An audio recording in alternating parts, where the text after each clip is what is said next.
Warahmatullahi wabarakatuh.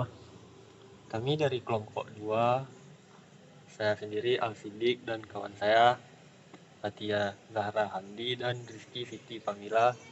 Jadi di sini kami akan mempresentasikan analisis kadar gula total menggunakan metode Atran Sulfat.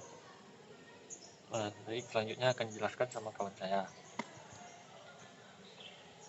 Baiklah, metode antran sulfat sendiri merupakan salah satu metode penetapan gula total, di mana pada metode ini yang ditetapkan bukan hanya gula produksi, tetapi juga gula non-produksi.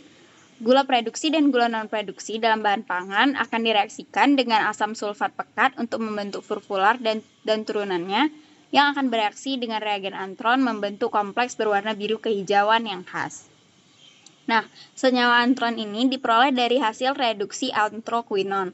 Antron sulfat merupakan salah satu metode untuk menguji kadar gula total, di mana reaksi furfulasi antara asam kuat tidak hanya terjadi kepada gula produksi saja, namun juga dengan gula-gula non-produksi. Metode antron sulfat ini merupakan salah satu contoh metode kalorimetri dalam penetapan konsentrasi gula total pada sampel bahan pangan. Tadi sudah disebutkan bahwa ada gula produksi dan gula non-produksi. Perbedaan antara gula produksi dan gula non-produksi atau kadar gula total adalah kadar gula produksi merupakan gula-gula yang berasal dari golongan monosakarida dan disakarida dengan kemampuan untuk mereduksi senyawa-senyawa penerima elektron seperti fruktosa, glukosa, maltosa, galaktosa, dan laktosa. Gula produksi memiliki kemampuan untuk mereduksi gugus aldehid atau keton bebas. Sedangkan kadar gula total merupakan gula dari golongan monosakarida dan disakarida yang terdiri baik dari gula reduksi maupun gula non-produksi. Kadar gula total ini akan menentukan tingkat kemanisan dari suatu bahan pangan yang akan diuji. Selanjutnya akan dijelaskan oleh teman saya.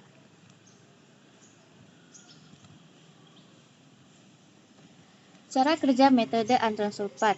Pertama yaitu melarutkan pereaksi antron ke dalam asam sulfat, lalu mencampurkan sampel dengan larutan antron sulfat. Kemudian larutan diaduk sampai tercampur rata dan memanaskan larutan di penanas air dengan suhu 100 derajat Celcius. Kemudian larutan didinginkan, lalu dibaca absorbansi larutan di spektrofotometer dengan panjang gelombang 630 nanometer. Gula yang bereaksi dengan reagen antron dalam kondisi asam akan membentuk warna biru kehijauan. Sampel akan tercampur dengan asam sulfat dan reagen antron dengan bantuan pemanasan. Larutan yang didinginkan akan dibaca pada absorbansi 630 nanometer. Hubungan linear antara absorbansi yang terbaca dengan jumlah gula yang ada di dalam sampelnya. Metode ini akan menentukan gula produksi dan gula non-produksi karena adanya asam sulfat sebagai oksidator yang sangat kuat. Jadi, dalam hasil dimungkinkan yang terbaca bukan hanya glukosa, tapi juga gula-gula lain yang ada di dalam ekstrak sampel seperti sukrosa. Baiklah, di sini ada beberapa kelebihan dan kelemahan.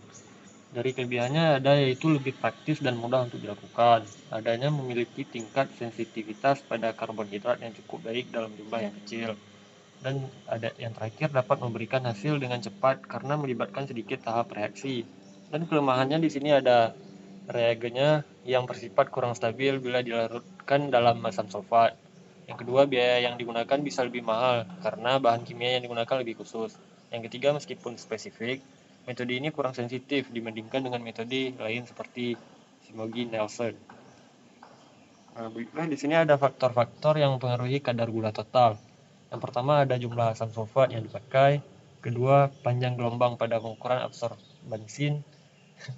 absorbansi spektrofotometer. Yang ketiga ada kondisi reagen antron.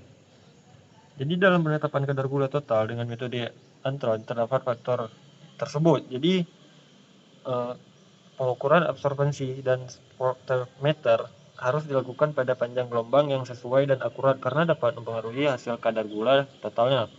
Selain itu, faktor lain yang dapat mempengaruhi kondisi reagen antronnya yang digunakan, reagen antron bersifat kurang stabil pada asam sulfat. Untuk itu perlu dilakukan pengecekan dan pembuatan reagen antron yang baru apabila ingin melakukan pengujian.